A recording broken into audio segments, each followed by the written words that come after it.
আমার ছোট মেয়ে মিতুর একটা সম্বন্ধ আসছে। ছেলে কানাডা থাকে, অবস্থা সম্পন্ন, প্রচুর টাকার মালিক। আরে এটা তো খুবই খুশির খবর। হ্যাঁ আব্বা, ব্যাপারটা কিন্তু খুবই ভালো হয়। একটা জিনিস কিন্তু মিলা যাবে তাইলে, আমার জামার যেমন টাকা আছে মিতুর জামারও তাইলে ওইরকম টাকা থাকবো আর কি। ও, মিলতে তো হইবই রে মা। ময়না,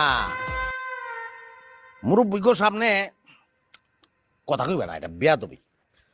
এখানে আব্বাই কথা বলতেছিল, তার মাঝখান থেকে তোমার কথা বলাটা এটা বেয়াদবি হয়ে যায়। হ্যাঁ, বেয়াদবিটা করা যাবে না। লাইটারটা গেল কই?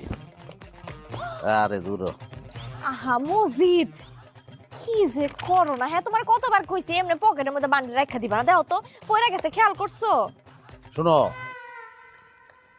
যেটা পড়ে গেছে পড়ে গেছে, এক বান্ডেল টাকা পারলে আমার কিছু হয় না। আর এটা তুললা কেন তুমি? রাখো ওই জায়গায়, আলাদা রাখা দিবা।